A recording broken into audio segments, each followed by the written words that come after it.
میں شیخ الاسلام professor doctor محمد طاہر القادری صاحب،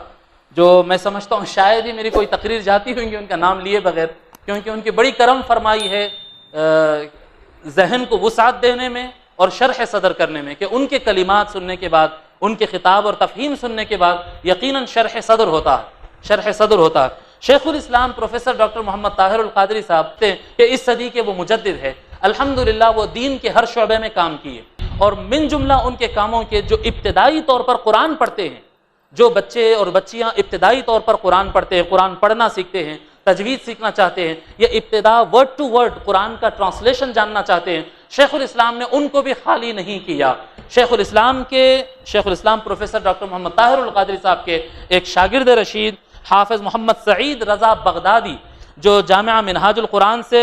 MA کیے ہیں اور اسپیشلسٹ ہے اسلامیات میں یونیورسٹی آف بغداد عراق سے، یہ طالب علم حافظ سعید رضا بغدادی صاحب نے ایک نصاب مرتب کیا ہے جس کا نام ہے عرفان القرآن کورس۔ یہ عرفان القرآن کورس ایک زبردست کتاب ہے، جس میں ایک حقیقت بتاتا ہوں کہ یہ کتاب کی بڑی اہمیت ہے، کیونکہ آج ایک بڑی تعداد میں یہاں پر خواتین موجود ہے، حضرات موجود ہے۔ دیکھیے بچوں کو تو ہم مدرسہ بھیجا سکتے ہیں، وہ الف آ اور با تا تھا پڑھ سکتے ہیں، لیکن بڑے حضرات کے لیے اس طرح سے پڑھنا اور اتنا وقت دینا ممکن نہیں رہتا۔ یہ کتاب ایسے حضرات جو تھوڑا سا بڑے ہو گئے، 14 15 سال 16 سال، اس کے اوپر سے لے کے 60 70 80 سال تک بڑے لوگوں کے لیے اتنی زبردست کتاب ہے یہ، کہ پوری مارکیٹ میں چیلنج کے ساتھ کہہ سکتا ہوں، آپ سرزمین حیدرآباد نہیں بلکہ پورے ہندوستان کی مارکیٹ میں آپ تلاش کر لیں، اس کے لیول کی کوئی کتاب آپ کو نہیں ملے گی انشاءاللہ تعالی۔ یہ کتاب کو حافظ سعید رضا بغدادی، جو کہ شیخ الاسلام کی گائیڈنس کے مطابق ہے، حافظ سعید رضا بغدادی نے جس حساب سے ترتیب دیا ہے، یہ 63 درس ہے اس کے اندر، 63، اور اس کو مرتب کیا گیا 63 پر آقا صلی اللہ علیہ وسلم کی ظاہری عمر شریف سے استبراک کے لیے۔ 63 لیسنز ہے اس کے اندر، 63 لیکچرز ہے اس کے اندر۔ ہر لیکچر کے اندر ابتدا میں تجوید کا ایک چیپٹر آتا، مختصر سی تجوید، پھر اس کے بعد مختصر سا حصہ ترجمہ، ورڈ ٹو ورڈ قرآن کا ترجمہ الگ الگ کیسے کیا جائے گا، پھر ان کو جوائنٹ کس طرح سے کیا جائے گا، پھر جتنا حصے کا آپ ترجمہ کیے ہیں اس کا اتنا حصہ تفسیر، اس کا معنی کیا ہے، شان نزول کیا ہے، کب نازل ہوئی، کیا معنی نکلے، کیا فائدہ ہوا وہ آیتیں پڑھنے سے۔ اس کے بعد آتا ہے تھوڑا سا عربی گرامر، حصۃ القواعد، تھوڑا سا گرامر آتا ہے، ابتدائی گرامر، 2-4 ایگزامپل کے ساتھ بہت آسانی کے ساتھ ہر عام آدمی اس کو سمجھ سکے۔ آخر میں آتا ہے کچھ حصۃ الدعا، دعا یعنی آقا صلی اللہ علیہ وسلم جو دعائیں فرماتے تھے، کچھ حدیثوں سے وہ دعاؤں کو انہوں نے شامل کیا۔ دعاؤں کا تو چیپٹر اس میں اضافہ ہے، لیکن حصۃ التجوید،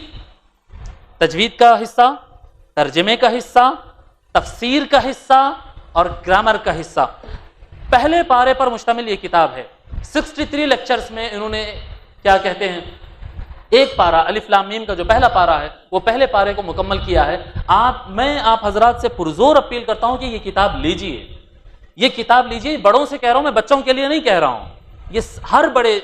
جو موجود ہے یہاں پر، سارے یعنی خواتین و حضرات جو موجود ہے آج کے ہمارے سارے حاضرین، میں آپ تمام حضرات سے اپیل کرتا ہوں کہ یہ لیجئے اور پڑھیے اور دیکھیے کتنی زبردست چیز ہے۔ قرآن کریم آپ کو پڑھنا بھی آئے گا انشاءاللہ تعالی، اور قرآن کریم سمجھنا بھی آئے گا، اور یہ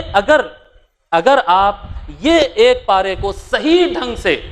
جتنی ووکیبلری وہ دے رہے ہیں اور جتنے گرامر وہ دے رہے ہیں، اگر یہ ایک کتاب کو آپ صحیح ڈھنگ سے پڑھ لیے، جو کہ 63 ڈیز کا ہے، صرف